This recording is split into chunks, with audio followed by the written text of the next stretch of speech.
Evening, everybody. Oh, is there a mic on one of those monitors?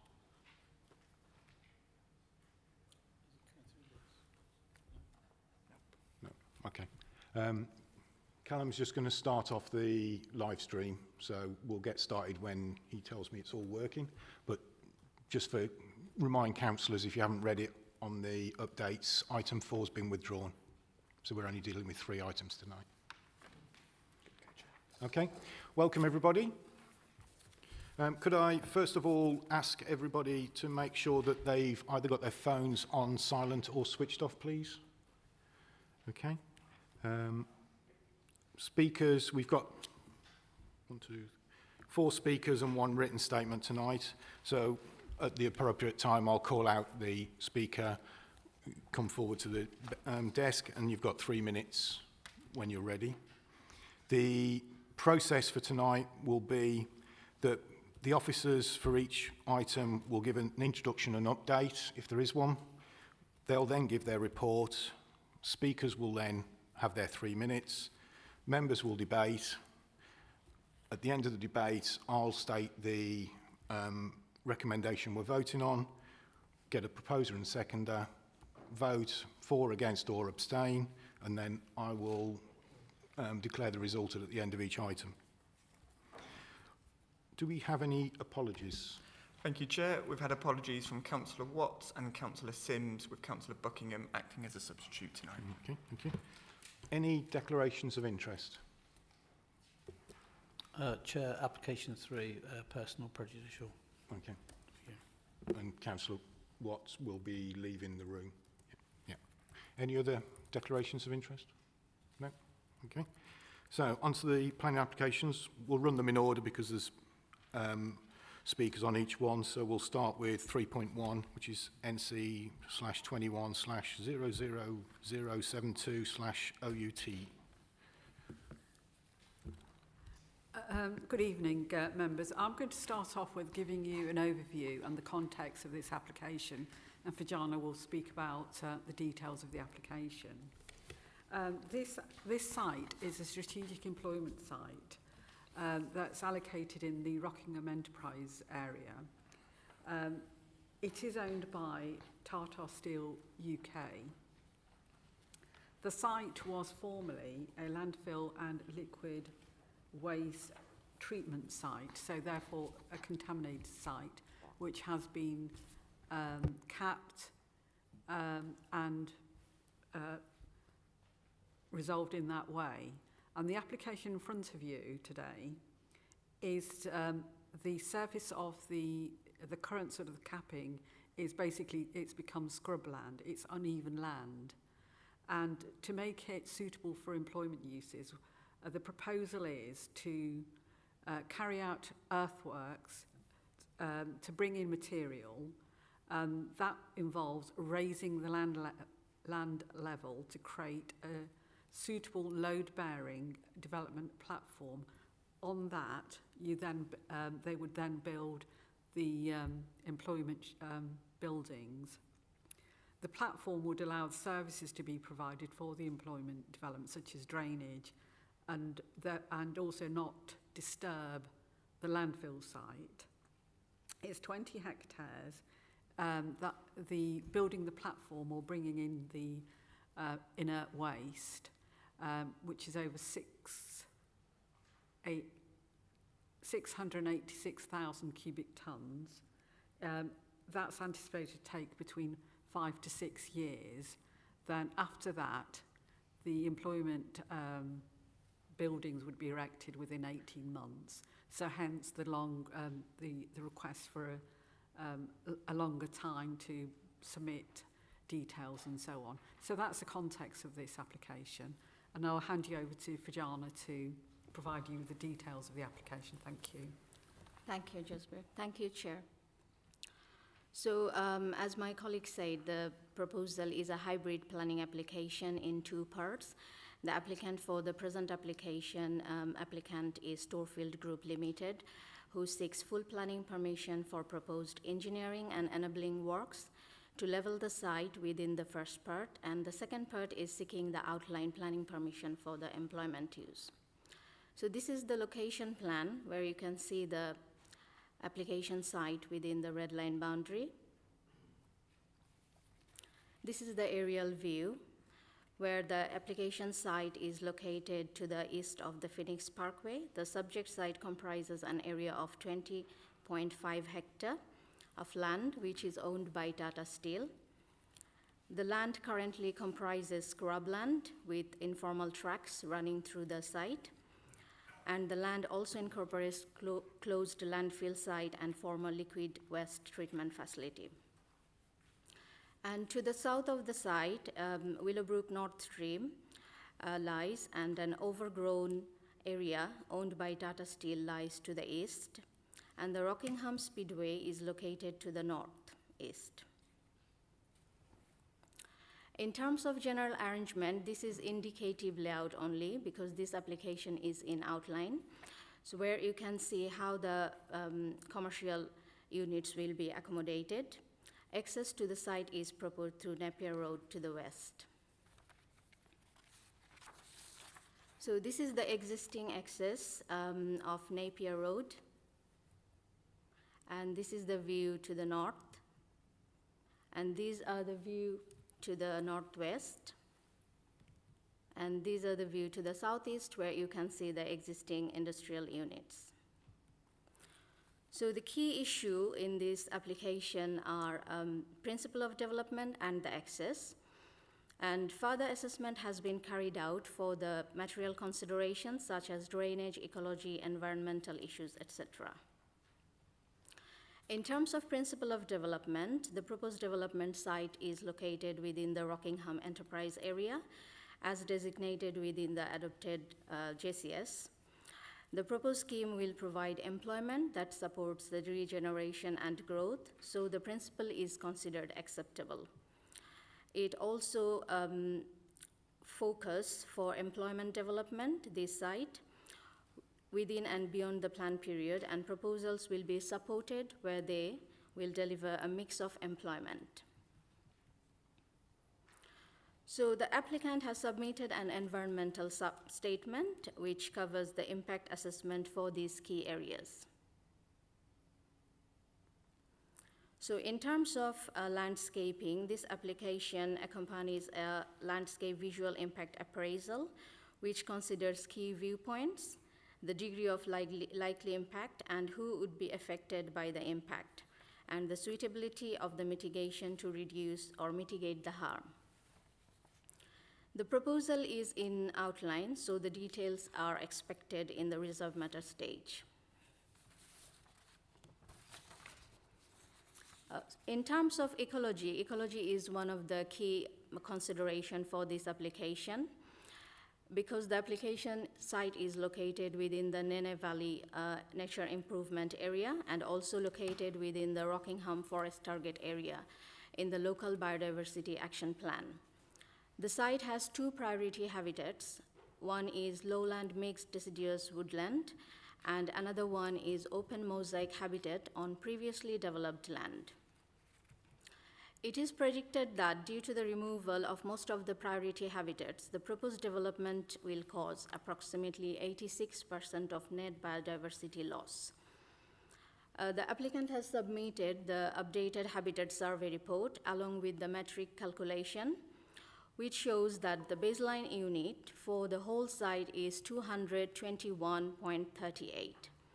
This is accepted by the council's ecologist as a robust figure for the required mitigation strategy. It is also considered that the planning conditions from 19 to 23 recommended within this report are sufficient to secure 1% net gain.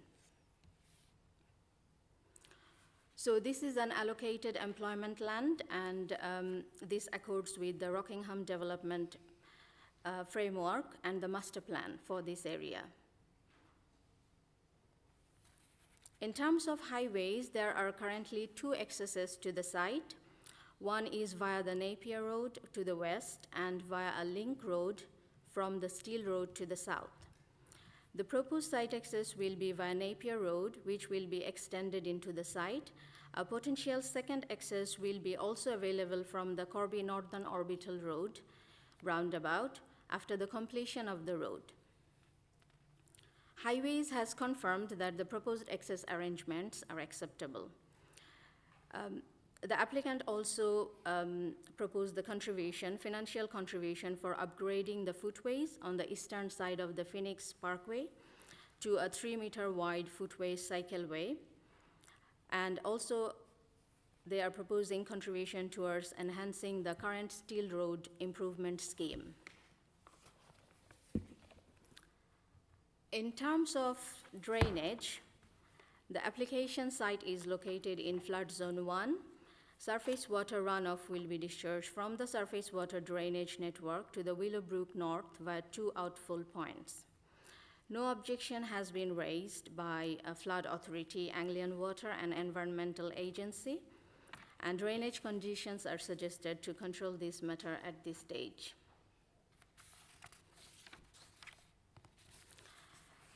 As you heard from my colleague that this is a contaminated site, so environmental issues were examined by our environmental health officer, and she has suggested that details of an appraisal of remedial options and a proposal of the preferred options to deal with land contamination and pollution of controlled waters affecting the site shall be submitted to and approved by the planning authority prior to the commencement of any work. Only investigative works will be allowed. Condition 11 to 14 are also suggested by environmental health officer to control matters related to contamination, air quality, dust mitigation, noise impact, and working hours. So the recommendation is approved subject to delegated authority being given to the head of Place and Economy Services to determine the application subject to the conditions and satisfactory completion of a Section 106 agreement on the basis of the heads of terms set out in the update report. Thank you. Okay, thank you. So if we could have our speaker, please, Alison Mitchell.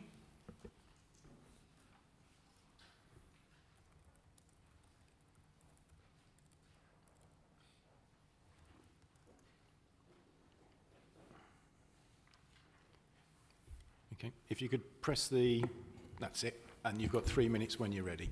Thank you. Members, councillors, thank you very much for the opportunity to speak this evening. My name is Alison Mitchell from Wardle Armstrong. I'm the agent acting on behalf of the applicant Storefield Group Limited. Doug Wright of Storefield is here, and we're happy to provide clarification on any questions you may have. Thank you to the Planning Department and to Fazana and Jasbir for bringing the application before committee. The application is allocated for employment use. The proposal places development in the right place. Development will deliver significant job creation, apprenticeships, and contribute to the economic development of the area, both in the short and long term. It's a derelict brownfield site surrounded by commercial and industrial development and currently sits at a lower elevation than the local road network. The nearest residential properties are some 750 metres away. The site is owned by Tata Steel and was historically used as a quarry, landfill and sludge lagoons associated with the former steelworks. The site was partially remediated following the closure of the works. The proposals include the creation of an engineered development platform formed from imported clean materials, which will be regulated by the Environment Agency. The platform will effectively cap the site, minimising the risk of any residual contamination reaching the surface. Raising the site levels will provide an engineered founding horizon, a clean layer for the installation of services, and bring the land up to a level congruous with the surrounding area. The development will provide a package of benefits that will yield a net ecological benefit both on-site and within the wider area. Planning conditions will ensure that the scheme will deliver a planned and agreed package of mitigation measures for biodiversity. A Section 106 agreement will secure financial contribution towards upgrading footways, creating cycleways, and enhancing the Steel Road improvement area. The proposal accords with the policies of the North Northamptonshire Joint Core Strategy, and approval of the application will enable the secure remediation of a historically contaminated site and see regeneration for employment use. Thank you. Okay, thank you. Does anybody have any questions of clarification of what the speaker has said? Councillor Watt? Thank you. I know that you said you're going to, the surface water is going to flow into Willowbrook. Is there any attenuation going to be on the site? Because that seems like a large Yes. area. I don't know whether you can see the blue splodges at sort of the south of the site So are that's, proposed attention ponds. all right, and so, they will cope with all of the surface water from that site. that's Because it seems correct, like a lot yes. of, at the moment, there is it's a vast soakaway. That's and right. then, Once and then the, everything off every building and every hard surface is going to end up into those. They're going to be very deep, and are they going to be pumped out? There has been a flood risk assessment and a drainage strategy prepared. So based on the proposed floor spaces and areas of hard standing, the size of the attenuation ponds has been calculated to accommodate that surface water storage to enable the drainage to be discharged to the brook at an appropriate rate in accordance with the okay. Environment Agency requirements. Has anybody else got any questions? Councillor Buckingham? Can I ask a follow-on from that then in terms of the Willowbrook? So will any of the activities on site also feed into or be discharged into the Willowbrook? And it's one of those areas of natural Certainly, no. The discharge to the Willowbrook will be, once the development's in place, so it'll be just surface water runoff, so clean water so just that'll that. be going to the brook. If there's any sort of contamination arising during the earthworks phase, that will be collected and tanked away. It won't be allowed. There'll be pollution control measures in place during the earthworks and construction phase to prevent any pollution runoff into the brook. Okay. Thank you. Any other questions or clarification of what's been said? Councillor Riley? Yeah, hi. Okay. Can you hear me, yeah? Yes, I Good can. evening. No, it's gone off again. Firstly, thank you for bringing this application back. I think Sorry, Councillor, your mic's gone off again, so they won't be able to hear on the YouTube. Or it's not working at all. Okay, I'll speak. I've got a voice. Yeah, thank you for bringing this application back to the council. Personally, the boost to the local economy and ecology around that area as a result of this application looks extremely strong. Now, what I would like to see is, we talked a little bit Sorry, about... Councillor, this is about what's been said. Yeah. Questions about what's been said, not what's in the report. Yeah, can you let me finish? Yeah, what I was going to ask was, the two councillors made reference to the Willowbrook. Now, I know you've got the ponds and that in there. I know the Willowbrook is causing a problem at the minute up that area with industrial waste going into it and spilling onto Greater Brook Road. Now, I think your plan there would help to sort of, prevent that from happening. Now, I have got a question. In relation to the 106 agreement, will the roads and the cycles be put in place before the factory proposal to be built? As I understand it, the requirement for the contribution will be in place before, sorry, perhaps the planners could confirm that. I think it's in place before the buildings are constructed, is that correct? Would they, Sorry, Alison. I think it's before commencement of building. I think it's, sorry, I'm not entirely sure. The details will be prior to commencement. All the drainage details needs to be submitted as per the approved FRA, flood risk assessment, and it needs to be submitted prior to commencement. Sorry, of any designer, phase. it's the financial contribution for the highways improvements. Is that prior to the built development? It will be worked out with the legals because these are only heads of terms. So we will consult highways and the legal officers, and then we will decide when that will be, the time frame. okay. Any other questions? No? Okay, thank you for your time. Thank you. Councillors, over to you. You all happy with it? Oh, Councillor Dell. Thank you, Chair. I was wondering, I've read in the report that it mentions a 1% biodiversity net gain, but I was under the impression that the Environment Act said it was a 10% minimum. I was just wondering if you could explain a little bit around that. You've been thrown in. So the Environment Act is enacted, it is an act, but the 10% biodiversity net gain doesn't come in until November, so the requirement doesn't kick in until November. We've already got an existing local plan that says we have to have a biodiversity net gain. Any gain will fulfil that requirement. So it's not until November that we get the 10%. So anything from November will be a 10% net gain. Any other questions, comments?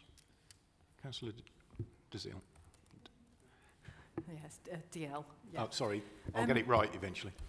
So I just wondered, when this planning application is for the platform to be built, so this is for the moving of the earth in preparation for the development. Will we have the development come before committee?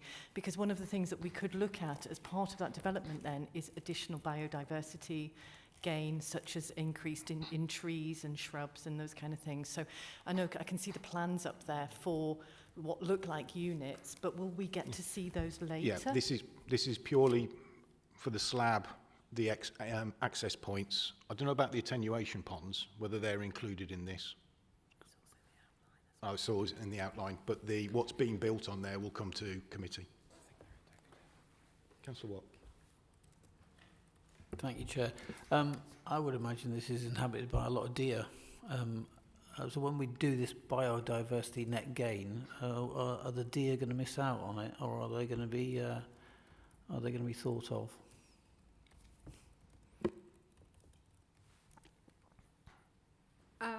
In terms of the deer, I know that they would be thought of, and I think we may need to have a look at sort of the way they behave and where they feed and so on. But at the moment, they shouldn't be on the site. You know, it's a contaminated site. It's not good for them, and whatever grows from them, it's probably better in terms of public, you know, their public health. But certainly for the deer, that's probably a Corby thing that we need to have a look at a strategy and how the local community wants to protect them, or to make sure they're safe, cars are safe, people are safe, the gardens are safe, and so on. I don't know whether I can help out in any way there. Sorry, you can't speak there. Okay. Thank you. Councillor Smith. Thank you, Mr. Chair.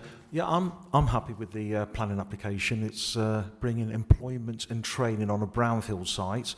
I was actually on the strategic planning committee when we deferred it for biodiversity, and I've just read the report, and it seems that you've really increased it. So, yeah, I'm fully in favour of this plan application. Okay. Anyone else? I mean, it's making the contaminated land more safe and ready for development. So, okay. So the recommendation is for approval. Do I have a proposer and a seconder? Proposed by Councillor Smith, seconded by Councillor Deering. All those in favour? That's unanimous. Thank you. Okay, thank you for your time. Okay, so on to the next 3.2, which is NC/22/00464/PDA. When you're ready.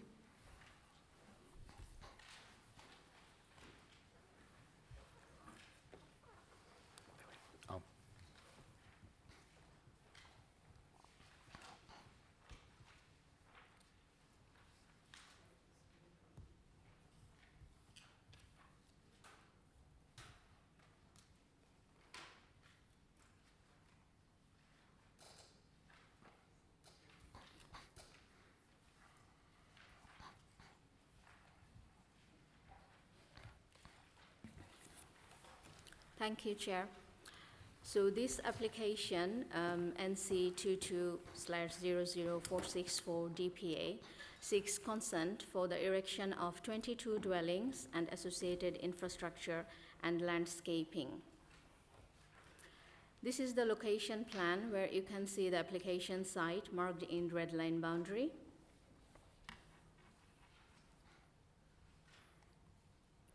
So this is the aerial view of the site where you can see the application site is located to the southeast of Kettering Road and comprises an area of 0.99 hectare of land.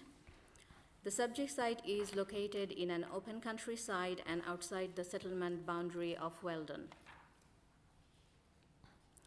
This is the proposed site layout, which shows the proposed dwellings will be laid out across the whole site, providing a total of 22 units with associated parking facility. Primary access to the site is proposed via existing access location on Kettering Road. A secondary access will also be proposed to provide entry to a shared private drive for the dwellings along Kettering Road. The proposal is for 100% affordable housing with a mixture of 60% rent and 40% shared ownership. These are some of the house types proposed for this development.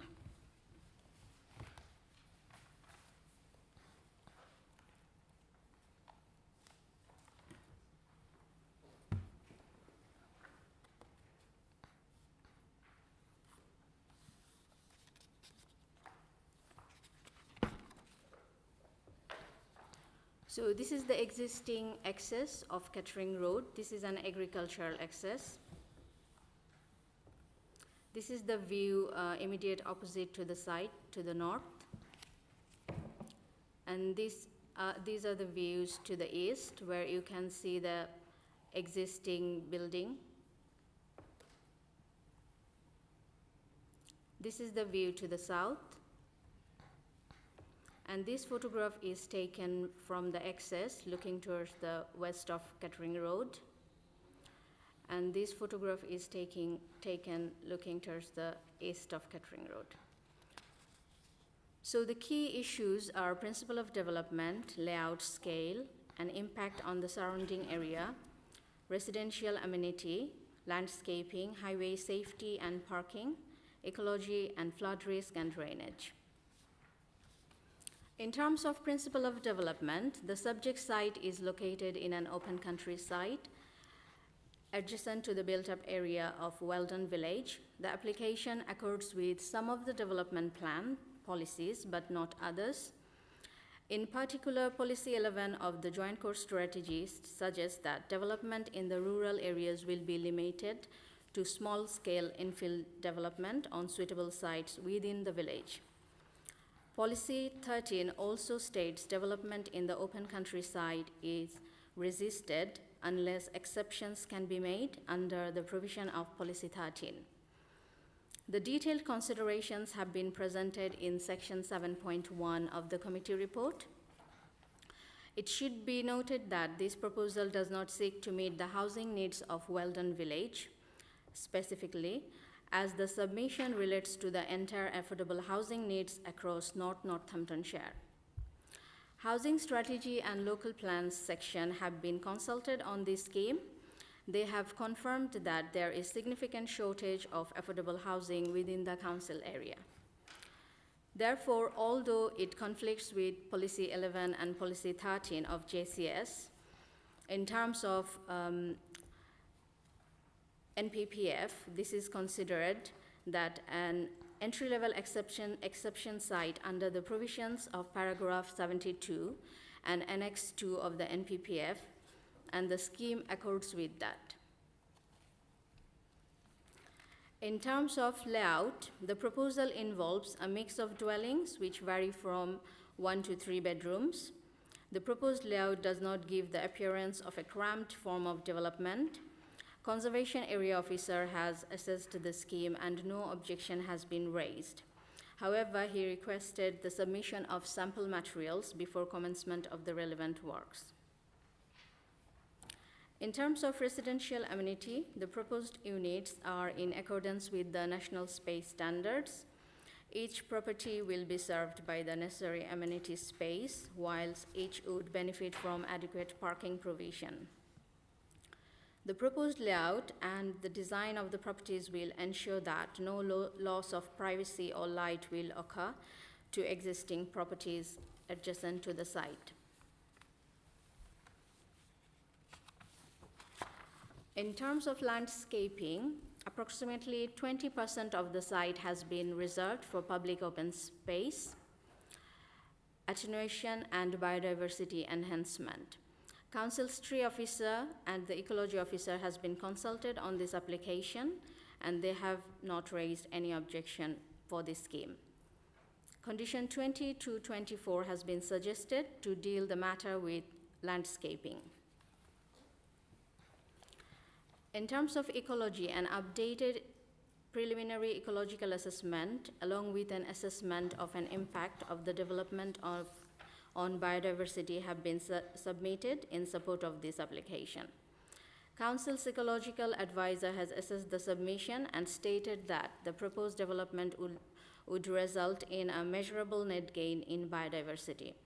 Conditions 16, 17, and 18 are suggested to control matters related to ecology.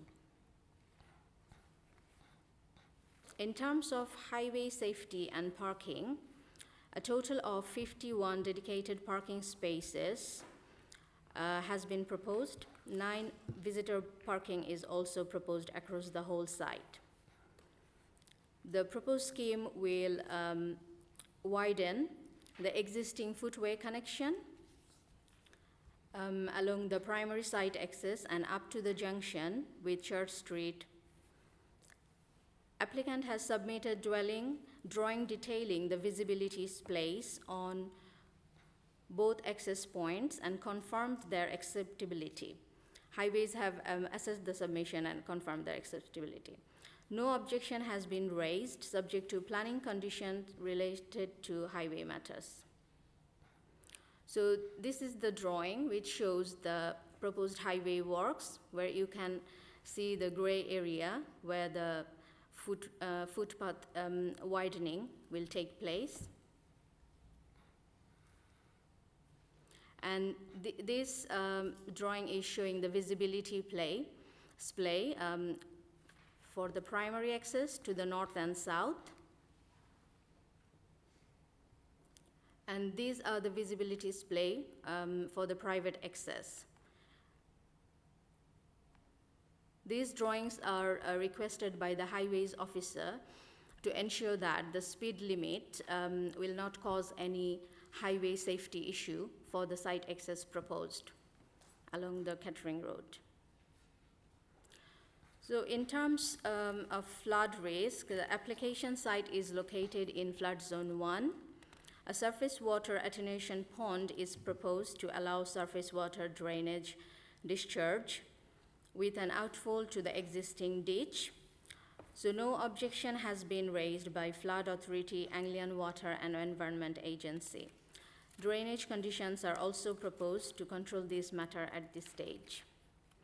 So the recommendation is to approve subject to delegated authority given to the head of Place and Economy Services to determine the application, subject to conditions and satisfactory completion of the Section 106 agreement on the basis of the heads of terms set out in the report. Thank you. Okay, thank you. So if we can have our first speaker, Councillor Shepherd.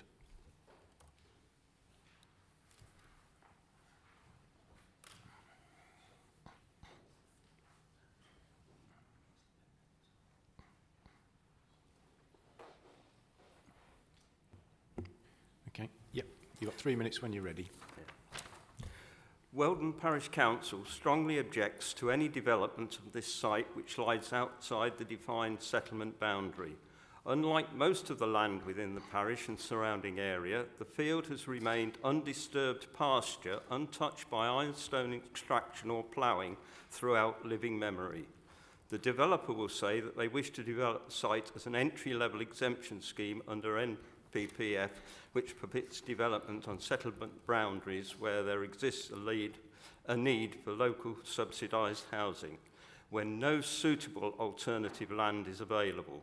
This is not the case with Weldon, which has permitted and outline permitted development for over 6,500 houses within the parish. These developments all provide for affordable, social and shared ownership housing. If there is a further need for local subsidised housing within Weldon Parish, a need we do not believe exists and which the developer has failed to prove within this application, then these 22 units may be easily provided for within the permitted developments. The application therefore fails the NPPF requirement.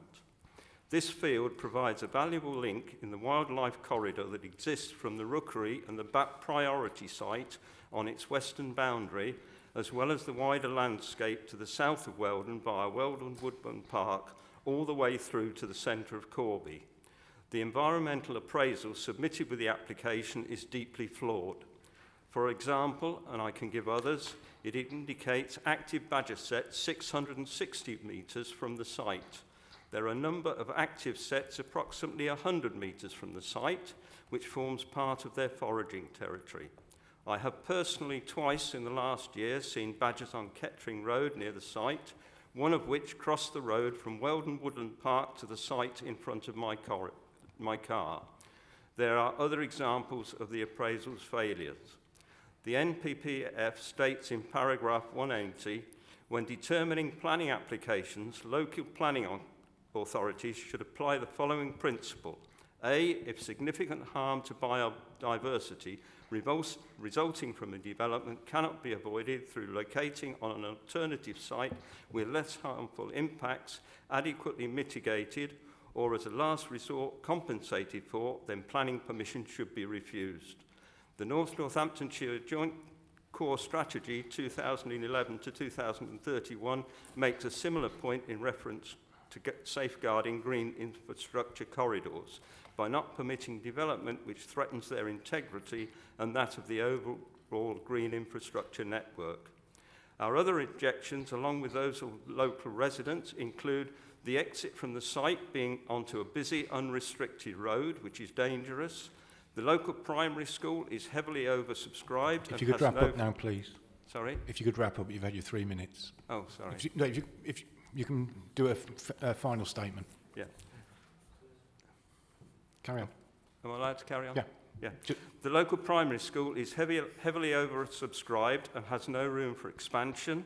The alternative at Priors Hall means that children would have to be driven to the school, which is likely to be problematic for their parents and environmentally undesirable. Concerns about the increased traffic that will result on Church Street and the lack of suitable footpaths in the vicinity. The design and style of the houses that are out of keeping with the detached, individually designed properties which currently enhance the entrance to the village.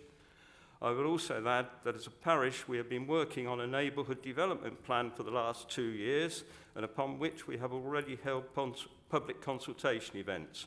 That plan is only awaiting a traffic appendix before final submission. Okay, thank you. This is one of the sites we would seek to present. Okay, thank you. Has anyone got any questions or clarification for the speaker? No? Okay, thank you for your time. Okay, Mr. Fitzgerald?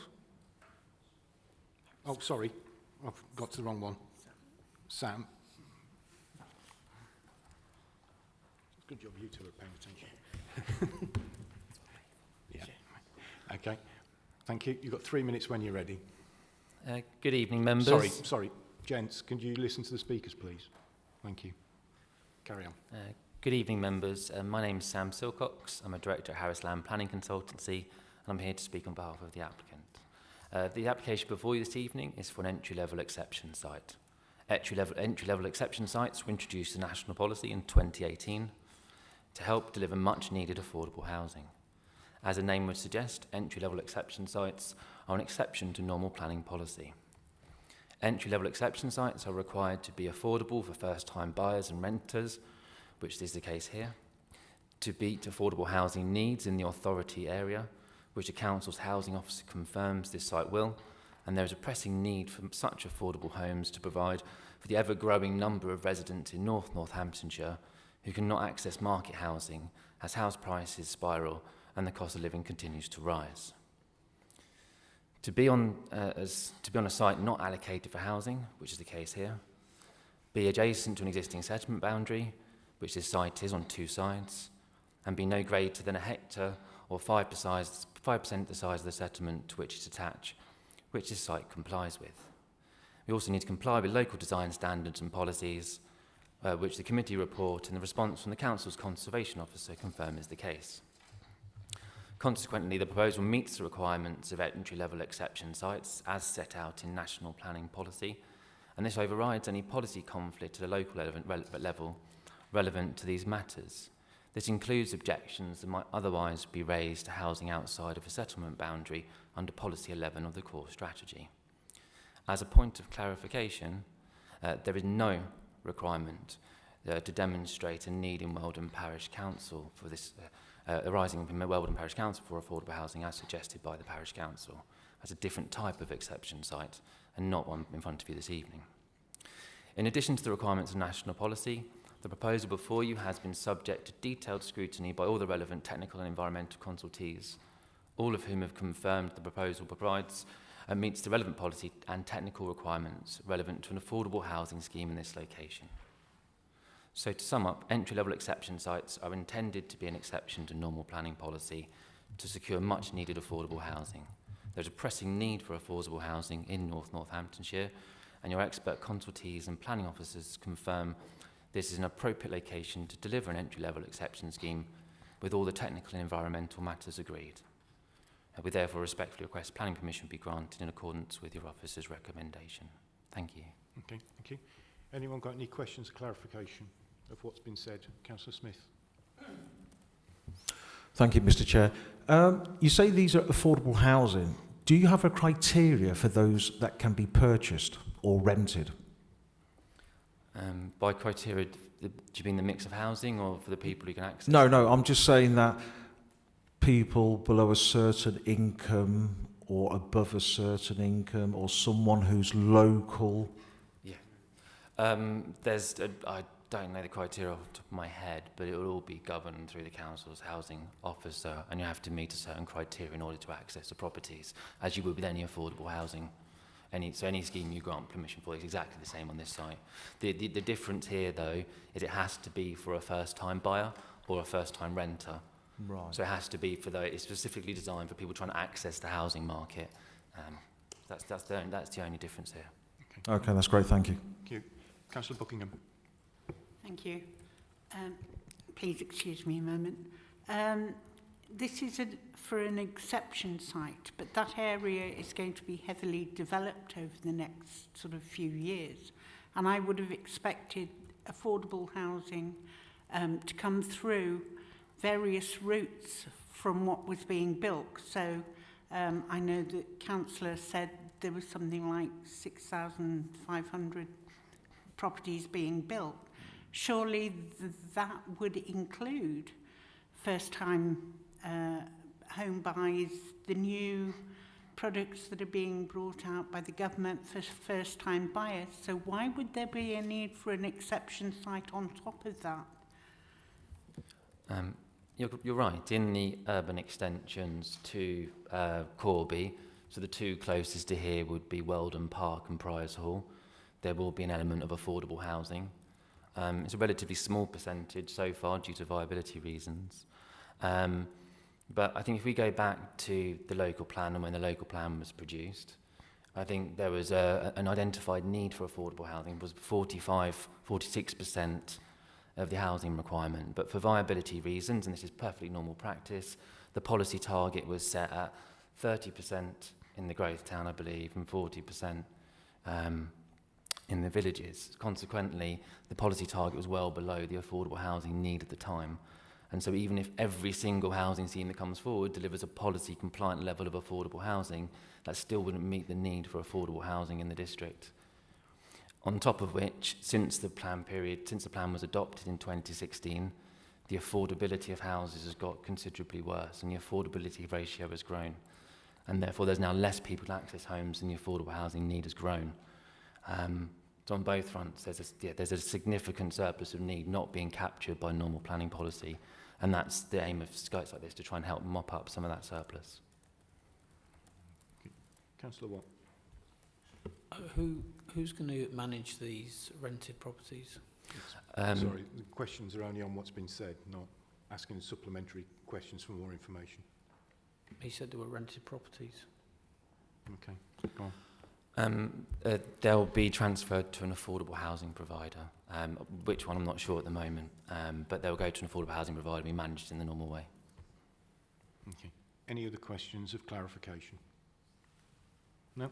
Okay, thank you for your time. Thank you. Councillors. Councillor Carter. Thank you, Chair. Just reading through about, there is a tip, quite close, landfill tip. What's the situation with the gases from that? Because it's in the report saying that it could be something there. So what would they do to make sure that, you know, this wouldn't, any gases would come through the buildings at all? And it's nice that we have got affordable housing, but it would have been probably nice for some solar panels to be put on these properties, especially for nowadays. And thank you, Chair. Officers? Anyone want to answer that?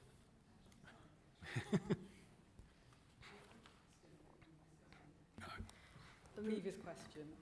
Yeah, sorry. Is it possible to repeat the question again? First one, it's the gases. It's 250 metres away. It's in the report, and just, you know, they've picked up on it that it's there. And page 103, Environmental Agency. See, his concern.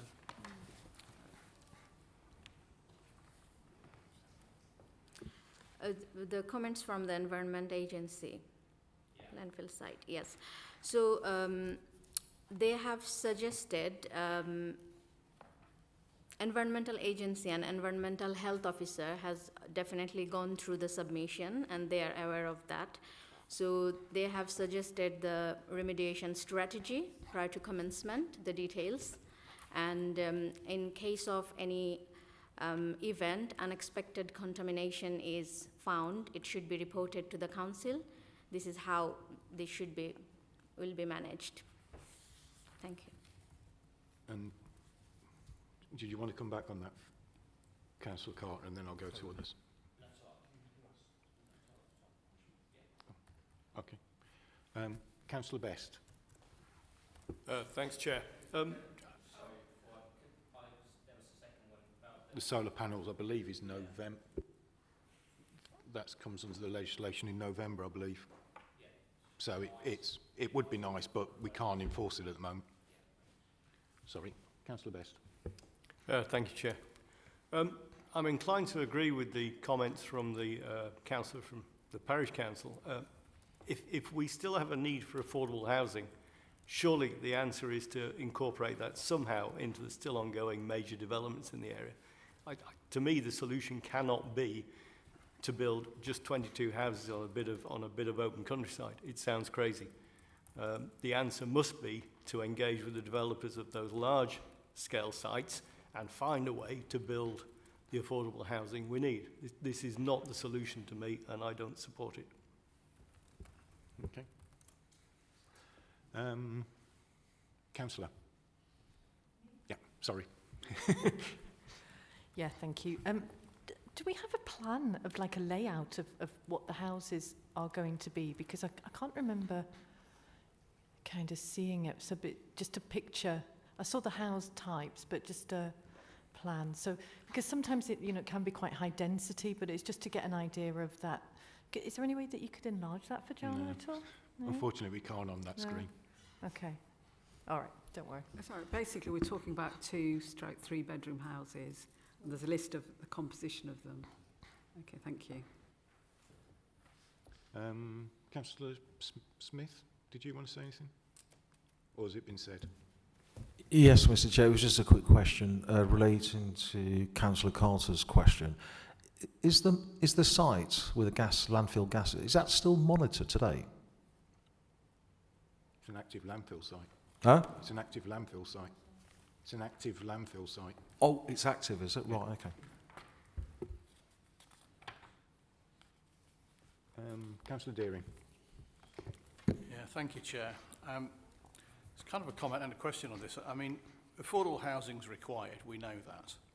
However, having read through this, I guess I have some points to make, if I might, on it. That in the conclusion we've got here, in 8.1, it says, the perceived harm needs to be balanced with significant shortage of affordable homes in the authority's area.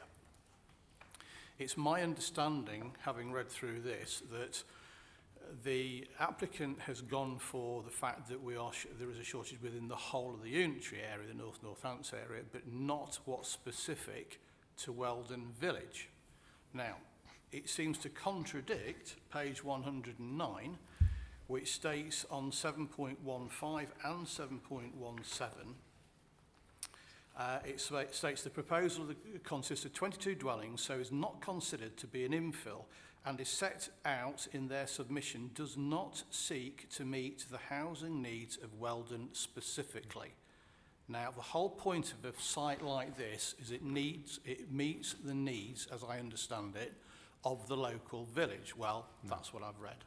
It also says in 7.17 that the rural exception housing schemes should be purely affordable housing unless an element of housing of market housing is essential, should be tailored to meeting specific local identified housing needs.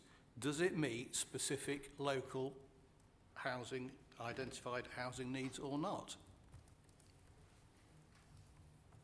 Local, we are now one unitary, one authority, so it meets our local Overall. need. It doesn't meet the need of that Weldon Parish Council as such.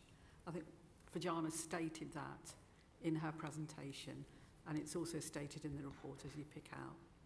Thank you. Yeah, exception sites Yeah. are Yeah. looking at the needs of the unitary, not the local that they're being put into, unfortunately. That's the design of exception sites. Well, I'll come back on that if I might, therefore, Chair. If that's the exception, then why is it in core policy 11 of the joint core strategy?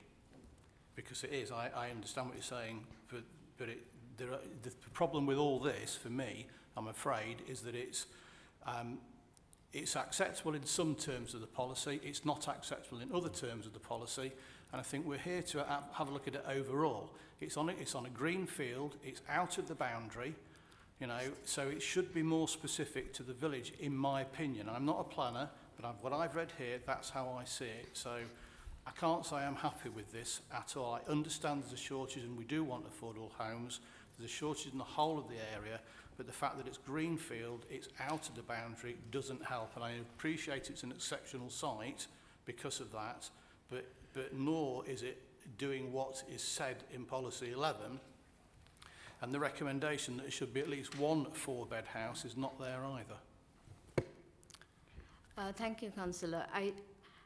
In our officer's consideration, first when we receive any scheme, we test against all the policies, relevant policies. It's from the development plan to the national policies as well. So when I compared with our development plan policies, it accords with some of the criterias that what has been shown in the assessment, but it doesn't accord with all the criterias. But when we tested this against the national policy, it accords with the national policy. And this is an entry-level exception site, and this is the applicant's case. And on balance, even if it doesn't accord with all the criteria of the development plan, we have recommended for approval because it accords with the national planning policy. So this is the whole argument. This is about how we reach to the planning balance.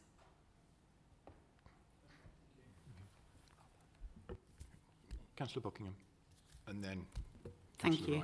Riley.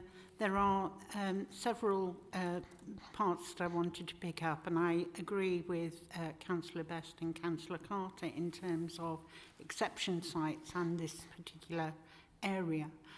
the thing about affordable housing is that it shouldn't just be about the affordability, but where it's sited. And for too often, we've put affordable housing away from anything else. So anything outside of the envelope of the village, or it acts as a stigmatisation of people who can't afford things rather than them being part of a village. And I think that has been brought over. Chair, you've said that this is an active landfill site, whereas the report specifically said it's a historic landfill site. The other thing that does concern me is that the foul drainage from the development is in the catchment of the Corby Water Recycling Centre, which currently does not have capacity to treat the flows from the development. So it's another one of my big bugbears that either private sewerage or something else is put in, as has been happening across the district, which has an impact on our brooks and our eco-diversity. So I'm making a plea, if we're going to do something on this, that is fully addressed, please. Yeah. Thank you. I'll just clarify. I said it was active because I thought it was talking about the Weldon Recycling Centre. Okay. So that's where I'm probably confused everybody. Does any officer want to come back on that? Thank you, Chair. I just want to draw your attention on paragraph 7.1.13, where you can see criteria A and criteria B, which is mentioned in NPPF. So the first criteria is comprise entry-level homes that offer one or more types of affordable housing as defined in Annex 2 of this framework. And criteria B is be adjacent to the existing settlement, proportionate in size to them, not compromise the protection given to areas or assets of particular importance in this framework, and comply with any local design policies and standards. So this scheme accords with these criteria mentioned within the NPPF. So the officers didn't see any ground where they can refuse this application and win an appeal.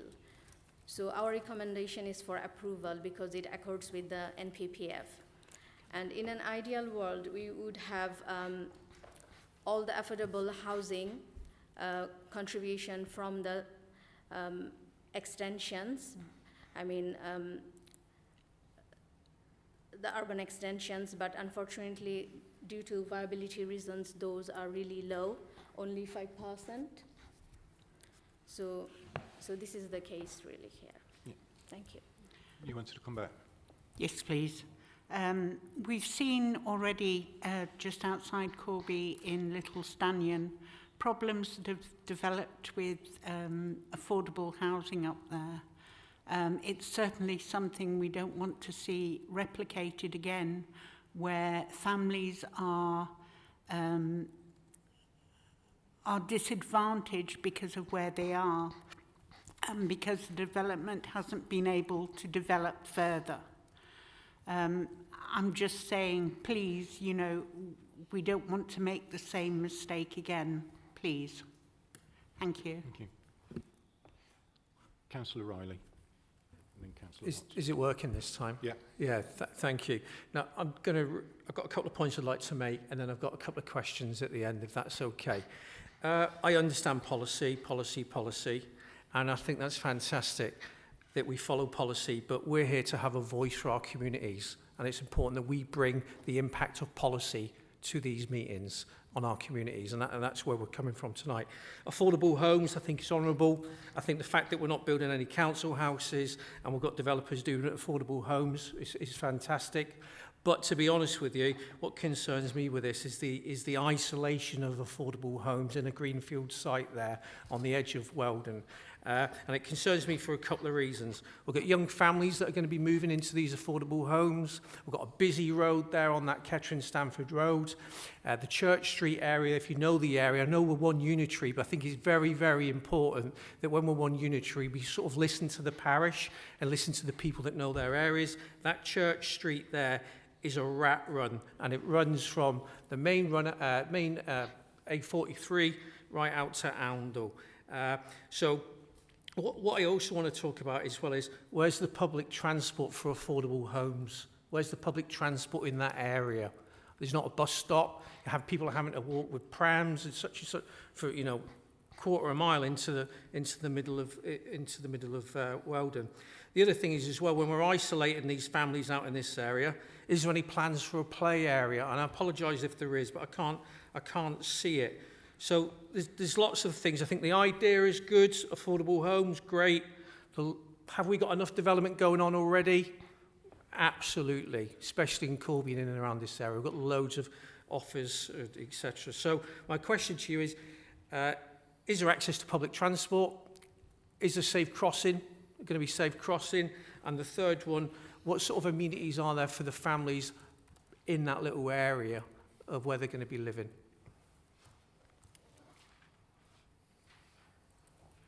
Thank you. Thank you, Councillor. The nearest bus stop is on the Weldon Road, which is approximately 500 metres away from the application site, and we have also conditioned a travel plan because it is highways requirement. If sustainable transport is away from 400 metres, there needs to be a travel plan. Thank you. Okay. Does that answer your question? Yeah, thanks, Chair. I just wondered, is there any plans for any sort of play area within that area? Yeah, I think in Fajana's presentation, she did say 20% would be kept for biodiversity and play.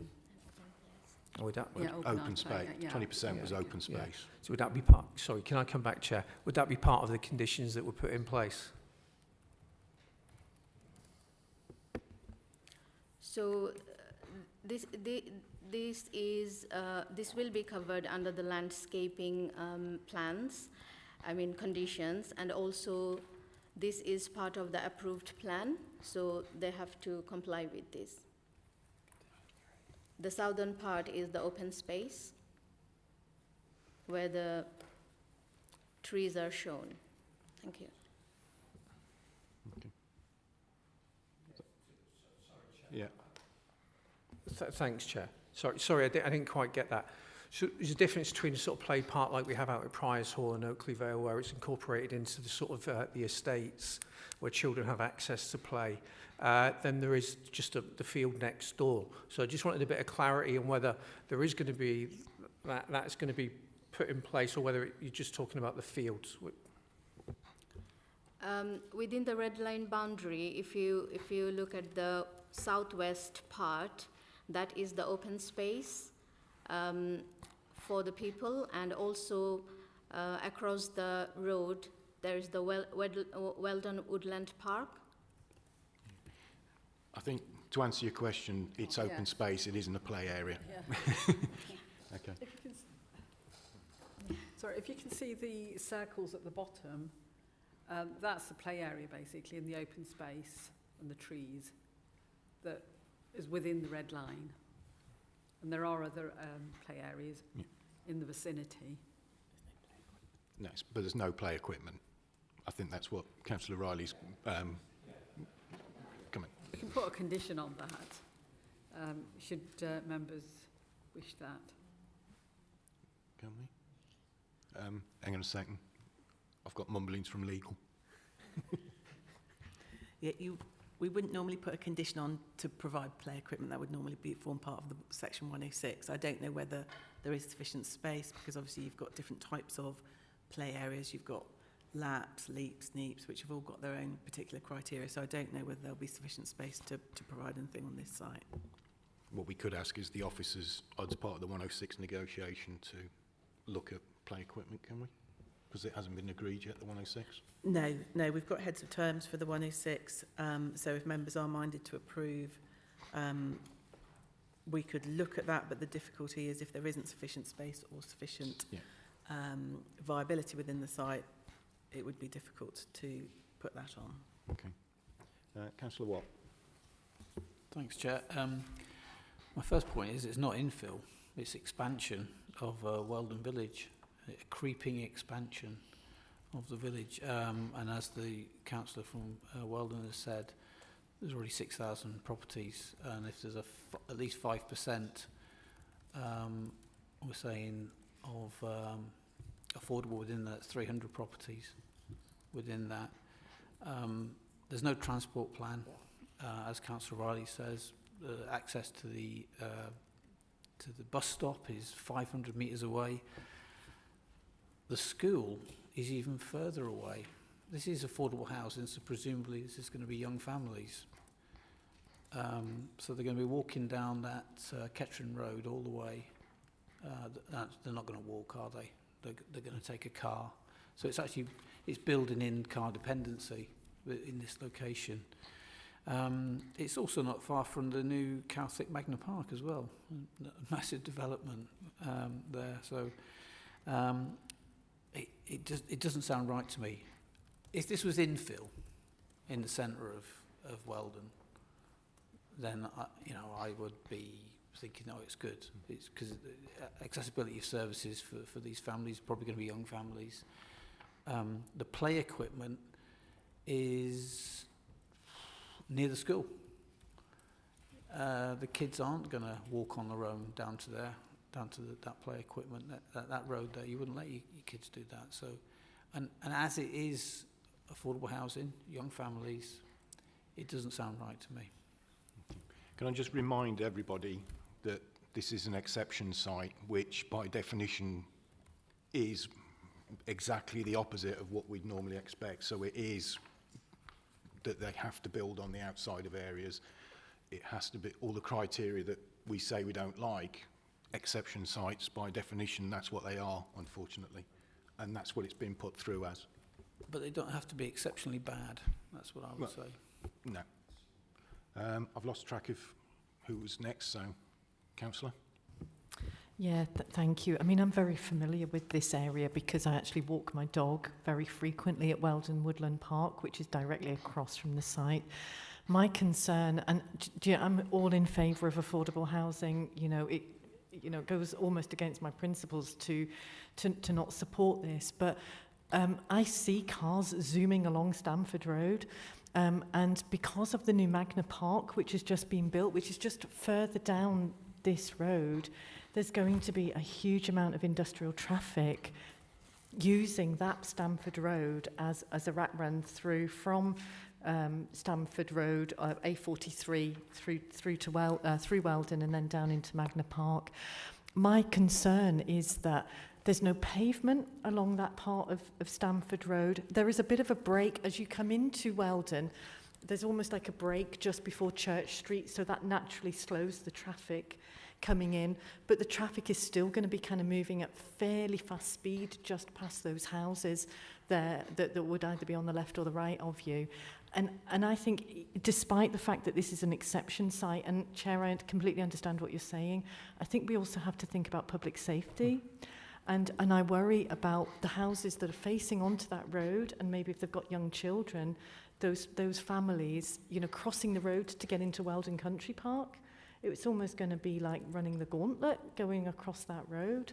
So I agree with Councillor Best. I think this is a great idea, but slightly in the wrong location.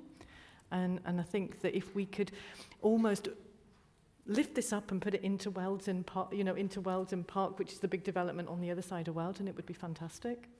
But I have concerns. Yeah, Councillor. Yeah, the thing that most disappoints me about highways is they haven't moved the national speed limit. The exit of this development is still at 60 miles per hour. There's no request by highways to move the national speed limit further up and past the entrance to Weldon Woodland Park to at least slow traffic down to 30. and this is a shortcut. It is used to shortcut around the A43 and through Weldon, so it's a significant, I think, a significant risk to any young families there. Okay. Any other, Councillor Smith and then Councillor Brown. Thank you, Chair. Yeah, the more I listen to this now, you know, I'm more towards the favour of an insert, but this obviously isn't. And the small number as well, 22, I just feel that, like everybody said here, it's the right idea, but it's in the wrong place. Thank you, Mr. Chair. Okay. Councillor Deering. Yeah, thank you, Chairman. 7.5.6 on page 115. I'm kind of disappointed in this. This local highways authority has assessed the proposal and raised concern in relation to the site's interaction with the gateway speed feature on Kettering Road and the prospective TRO scheme. And you know, again, I have concern over this. We're on about cycling, we're on about widening a path, etc. It's out of the speed limit, and for me, I'm looking at it again, and I'm just thinking, whilst there's concern, there's nothing being said here that deals with the concern, and I think that that's quite wrong, because you know it is obviously everybody's concerned about this. We want it, we know what we need. It doesn't fit certain things, but it appears to be that the NPPF, if you like, policies overrule our own local policies and core spatial strategy ones and joint core strategy policies, in which case it leaves us little choice. But I have to raise the fact that the local highways authority have not given, other than saying they've got a concern, they've not risen to that concern and suggested anything. Thank you. Thank you, Councillor. If you look at the second point, 7.5.7, receiving highways comments and concerns, the applicant has amended the site layout and they have shown the visibility displays for the both accesses to show the interaction between the speed limit and the site access. Upon receipt of these plans, this one and this one, they have removed their concerns, and in the final comments they have confirmed that they don't have any objection. Thank you. Okay. Councillor Brown, did you want to speak? Yeah, thank you, Chair. I echo all the concerns that have been raised already. I've actually got a different concern, having listened to the Weldon councillor. At the bottom of page 99 and under 5.4, the ecology advisor has stated no objection. However, the councillor from Weldon said this piece of land has actually been uncultivated for quite a lot of years. I'm really quite concerned there might be some flora and fauna there. It's actually a protected species that nobody's actually checked on and looked at. I don't know whether we can even defer this for a proper ecology survey before we scour it and put housing on it. Is that possible? Thank you, councillors. The applicant has submitted a ecological appraisal and also the habitat survey, and it shows there is no significant habitat on the site. It's only the modified grassland, and the proposal will actually increase the biodiversity net gain. There will be no loss. Thank you. Okay. Any other councillors got any? No? I've got two questions. One, does it meet national space size levels for the rooms? Because I can't remember seeing it in the report. Yes, it does. Okay. And the second one, on the plan with the layout,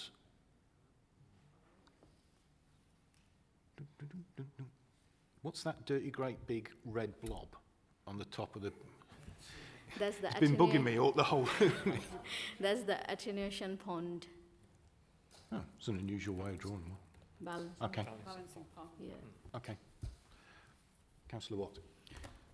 Well, that pond have be fenced off?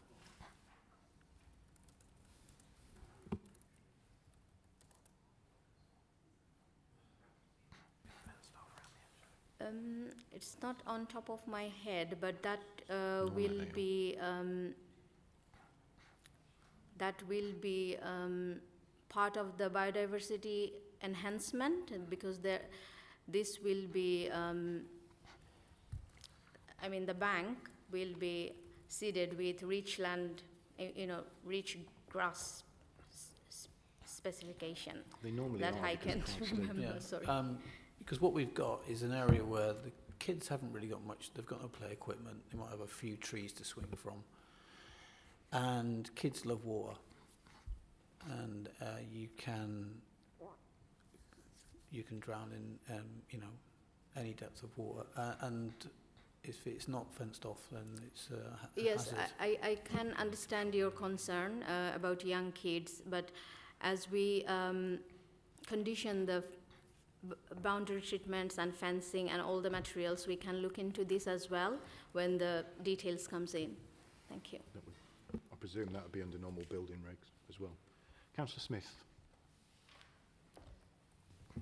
Mr. Chair, I'd like to go back to that question I asked about the historic landfill site. It does say in the report, the environmentalist says that it is potentially producing landfill gas. And it therefore suggests that the developer should consider the potential risk to the developments from landfill gas, ensuring that appropriate assessments have been carried out to identify potential risks. I take it this hasn't been done yet. No, this will be covered by conditions. Environmental health officers has suggested that already, the remediation strategy. Is the actual landfill site, because this is potentially producing landfill gas, is it actually monitored like other landfill sites, historic landfill sites, at this moment in time or not? I don't know. Sorry, under the Environmental Act, I think, where they had about 20 years ago, all the old sites had to renew their licenses, etc. Under those, I would expect them to be monitored with their sort of environmental permits and have gas monitoring sort of, equipment. But I mean, it because still they'll have to says. provide the data. Yeah, I mean, it still says here that the Don't forget that you've there already- should be appropriate assessments carried out to identify any potential risk. That's probably not just in the immediate area of the landfill, but obviously the area where they're going to do the buildings as well. That's correct. You've already got current houses nearby. So what they're saying is, in terms of precaution, that this is taken as pre-commencement. This is also undertaken. So it's a pre-commencement condition. Okay, I'm hearing lots of concerns, but no planning reasons at the moment. So, has anyone got anyone else? No one else. So the recommendation at the moment is to approve, but I'm not hearing any planning reasons for that. So, is there a proposer and a seconder for that recommendation? Otherwise, I need something from you guys as to why not. Councillor Best.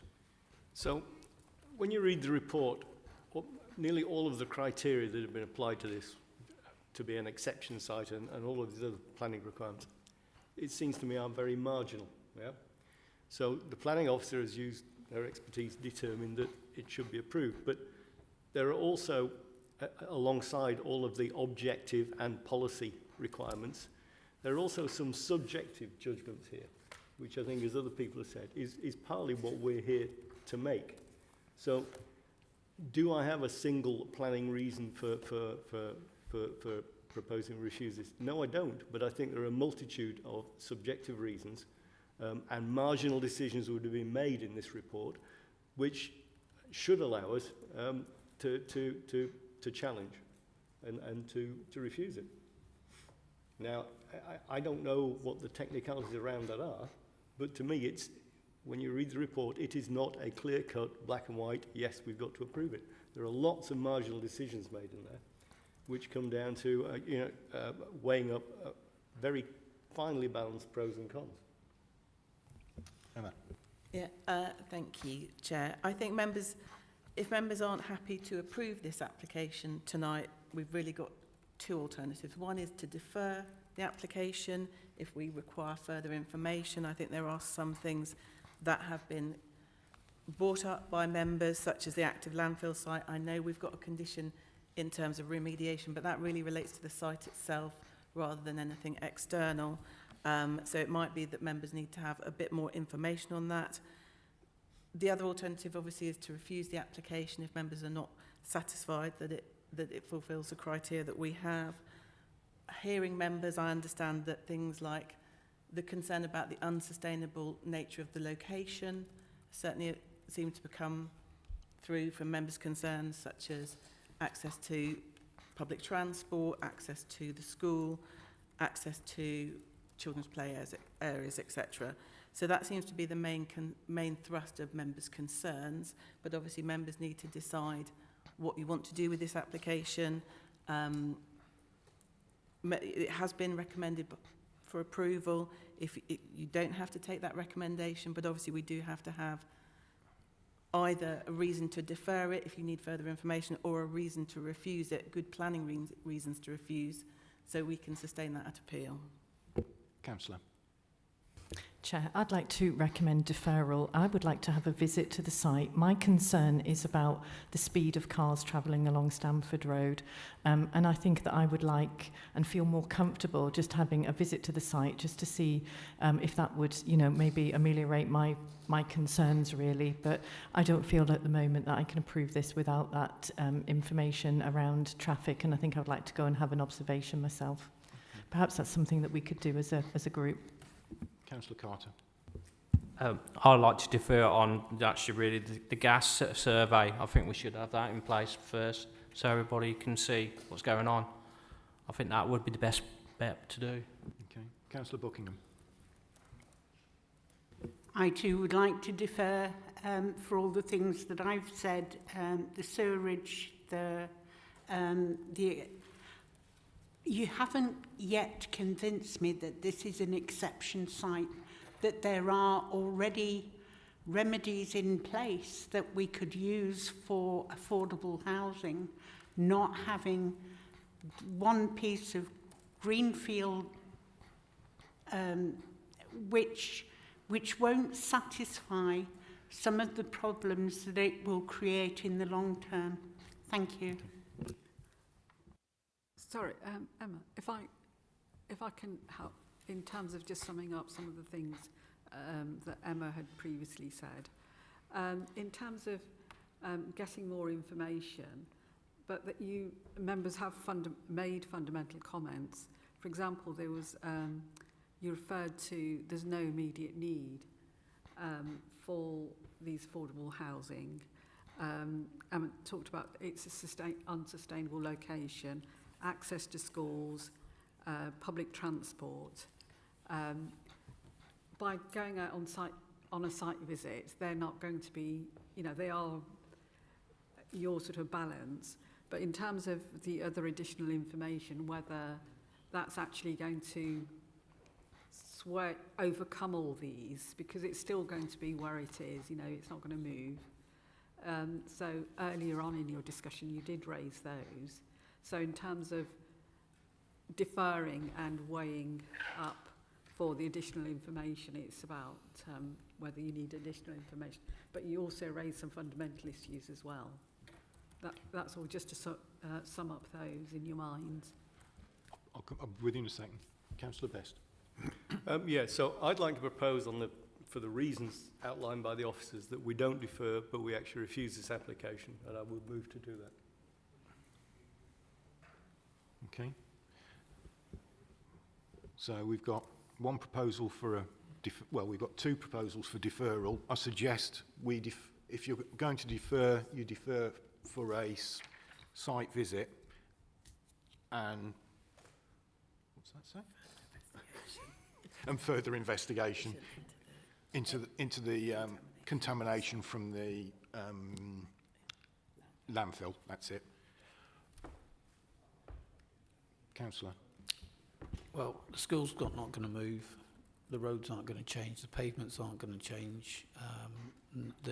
This location of this development is not going to change, and I think we outlined it was its location, which was the biggest part of it. It wasn't infill, so I would second Councillor Best's proposal. Okay, so we've got a proposer and a seconder for. Yeah, go on. Yes, so that is a proposer for refusal based on The concerns reasons you about, outlined, as well as the subjective ones, which I understand are harder to justify and illustrate. Yeah.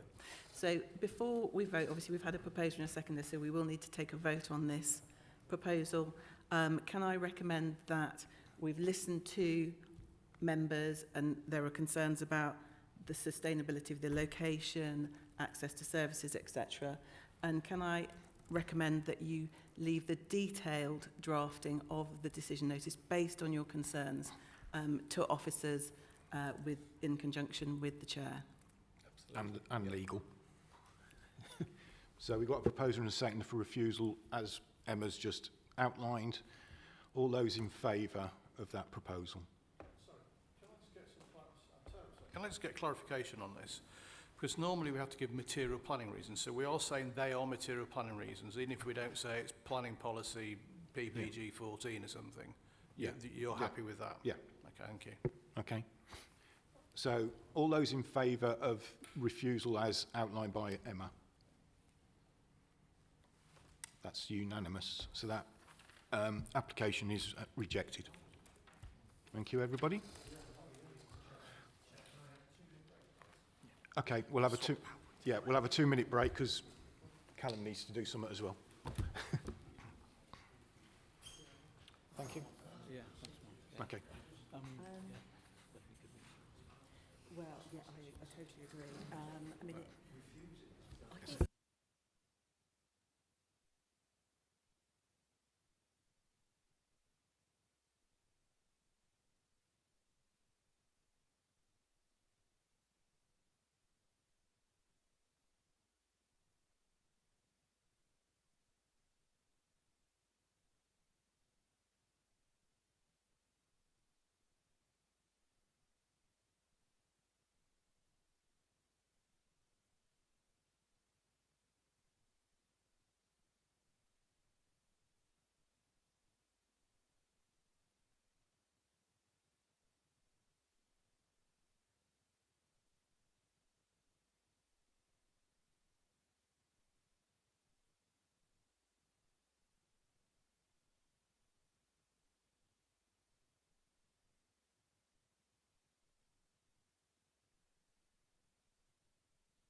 Okay, everybody, if we can resume, please. So, on to the last application, which is, sorry, gents. Thank you. NC 23-00057 DPA. Thank you, Chair. Hope you can hear me. Yep. This is an application that's brought forward to the committee because there was an objection by the parish council, and officers have tried to negotiate a solution, and unfortunately the parish council wished to continue with their objection. So this is under the old scheme of delegation. Excuse me. This is 4 Appleton Gardens. It's basically insertion of a window into a side elevation of the existing garage. If I just show the slightly unusual configuration, the complainant lives in this property here. See where my cursor is, and that's the garden. This is the application site, and you have the garage, and the window, as I'll show in a few seconds, is in this location. I hope you can see that. Right, this is the view. I'll just go back actually. This view photograph is taken this way, looking that way. This is the property itself. Now, this is the existing garage. The first floor is a mezzanine floor, and that was actually built with the garage.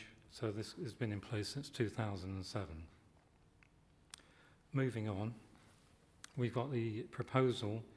I'm not sure if you can see it accurately, but there's a very small window here. So this mezzanine floor is already in place. It's just really the window that you're considering this evening. This shows the side elevation of the garage. Shows in larger scale. Again. Now, as I was saying earlier, the window, it's in the Gretham Conservation Area, but actually in terms of impact, it's very, very minimal. There's no impact on the character of the area. There's no policy reason in the local plan to refuse. You see that the angle here, looking at the position of the window, is partly obscured by the actual dwelling. This is the applicant's dwelling with a window at first floor and a patio. And this shows a slightly different angle, but you can see from looking in from the back garden, the window is partly obscured. In terms of the internal photographs, there is as you can see here, a recess. So it's very difficult for overlooking to be a problem. This is only the tiny aspect of the rear garden, and if I go back to the original plan, you can see that this is the property here, and there's the garage is here. So actually, the window is there. So the main aspect from this property is not affected at all. The window does open, but it's quite narrow, and it would be difficult for any overlooking to take place. This is the final photograph showing the complainant's property and the garden I mentioned earlier, and then you've got the gable window and the gable window shown there. So, to summarise, members, there's no objection in terms of adverse impact on the design and character of the conservation area, and there is a minimal impact on neighbour amenity, not sufficient to refuse. So the recommendation is, because it's a retrospective, there's no 3-year permission, it's just to retain the window as existing, and in line with the approved plans, if you're minded to approve this evening. That's thank you. Okay, so if we could have Sarah Charlton-Collis.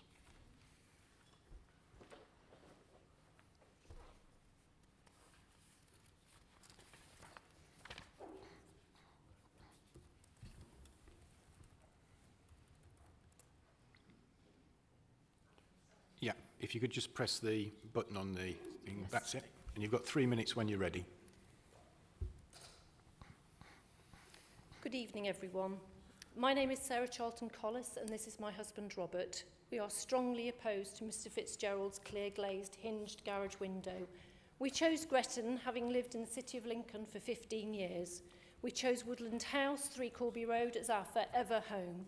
Because of its gardens for me, Robert wanted a garage, which he has. Having spent time with the executors of Woodland House, they proudly told us that their mother fought all development plans to be not to be overlooked. Their private garden, that private garden is very precious to us, as it was to her. So you can imagine our absolute horror and disbelief at the sudden appearance of an opening window. We spoke with Mr. Fitzgerald to express our shock and displeasure. He agreed to come into our garden to look at it from our perspective.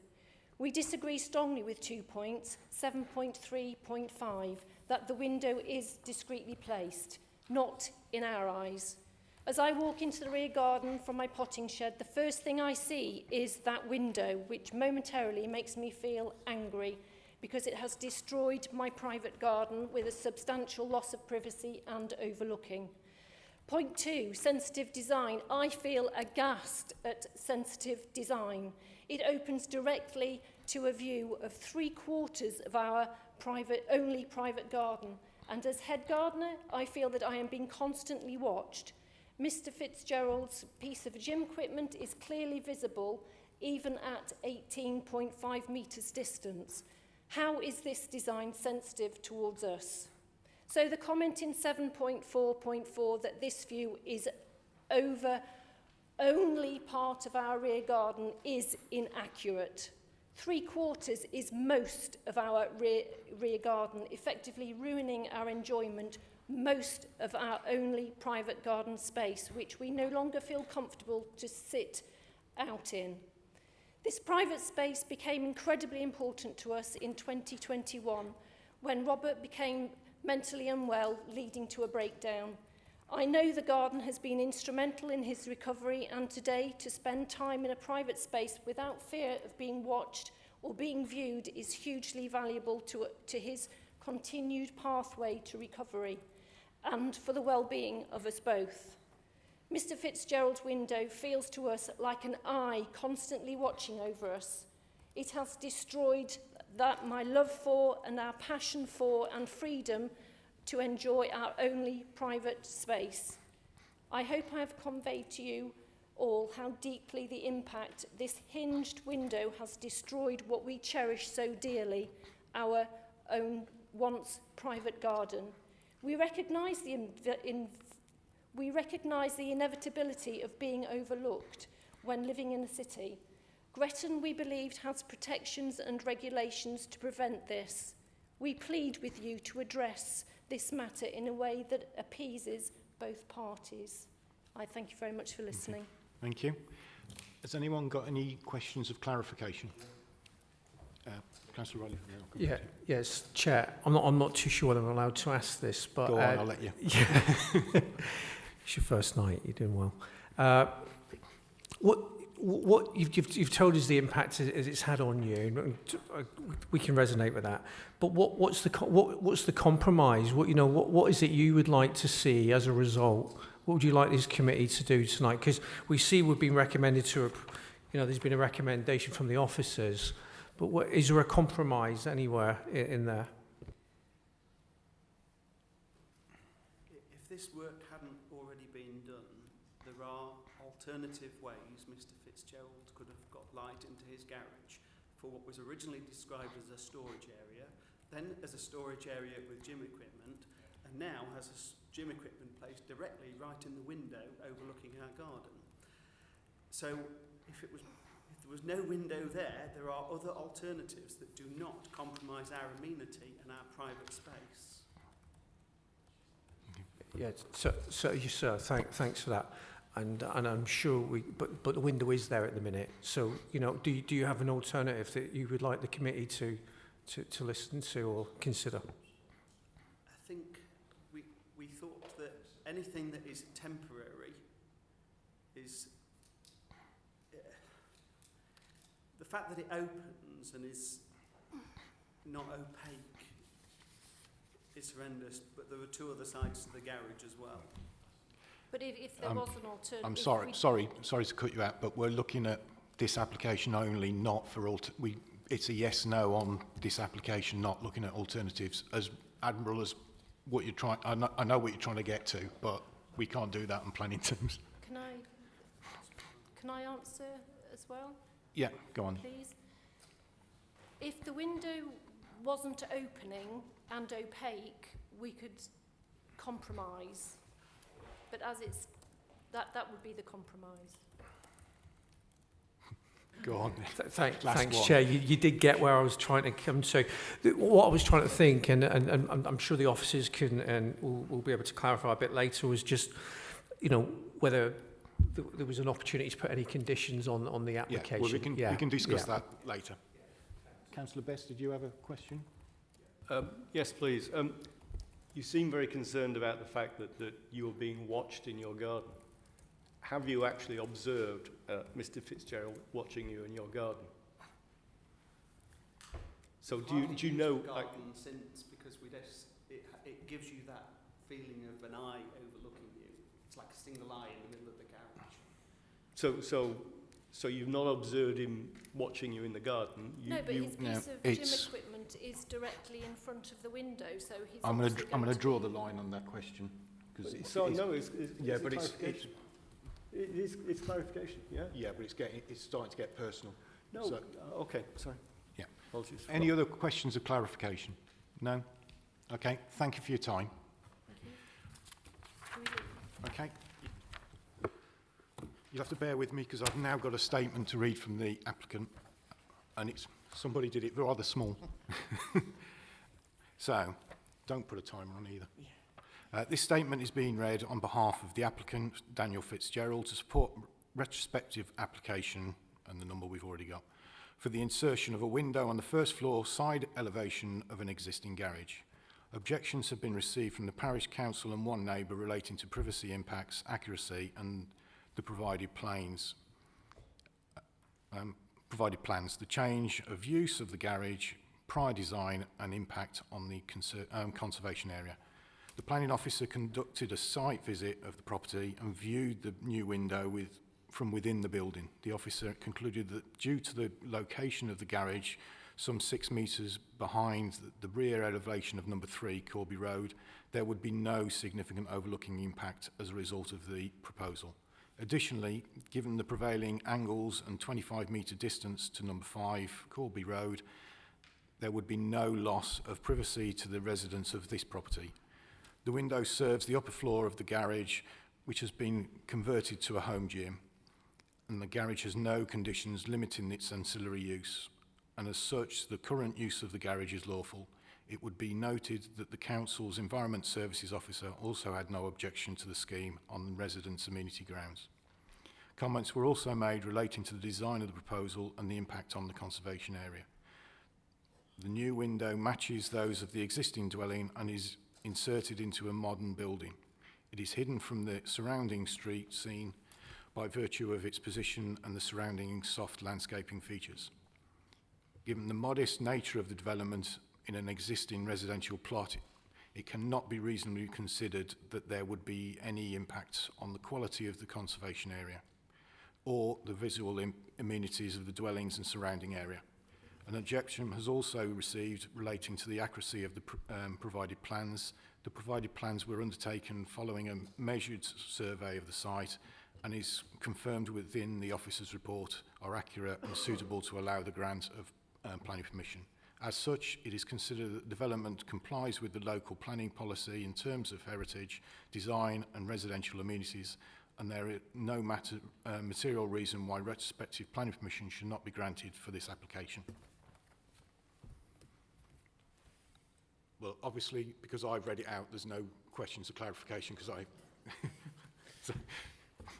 So, councillors. Councillor. Thank you, Chair.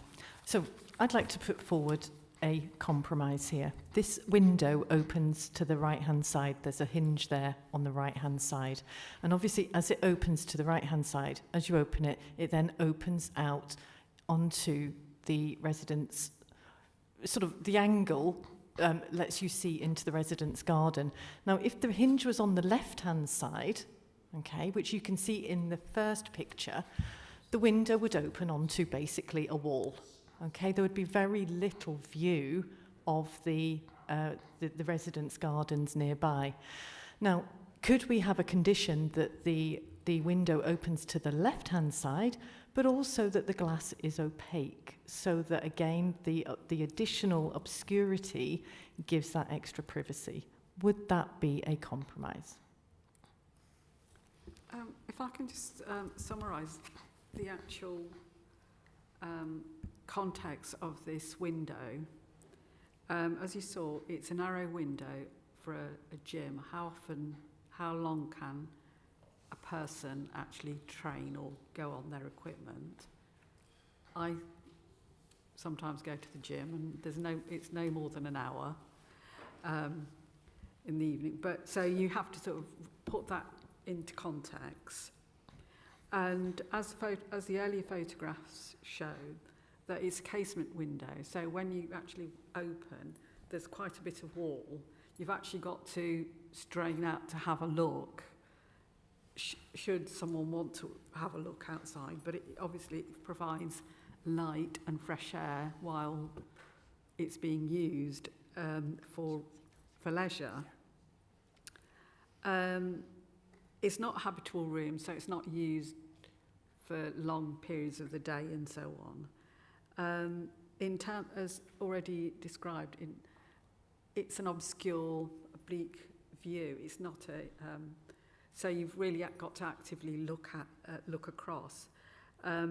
Where sort of similar distances for new estates, developments, etc., they are allowed. So we are trying to apply the same or similar standards.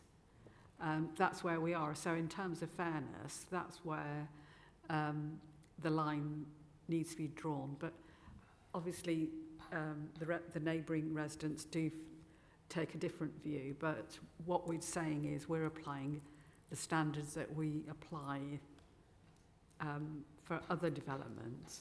So you do have to sort of bear those in mind.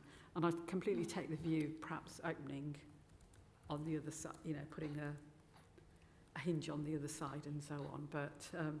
But in terms of fairness and the way the standards are applied elsewhere, that's what it is, and they're summarised in the report in front of you. That's all I have to say. Thank you. Okay. Yeah. Yeah, any condition that we apply to any planning permission does have to meet the 6 tests, and one of those is it has to be reasonable to put those conditions on. So I think members would have to give thought to that as well.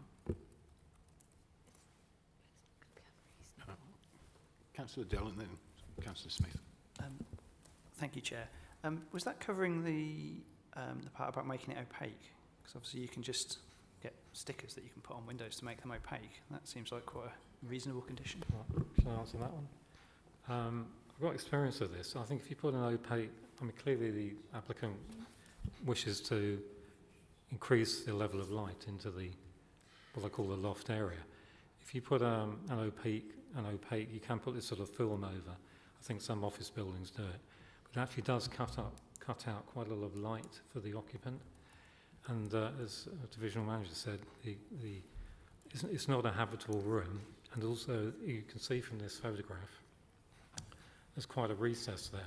So although you see the camera shows a corner part of this garden, you're going to be standing back at least probably half a metre or so to look out the window. I don't think you're going to be sort of sticking your head out the window.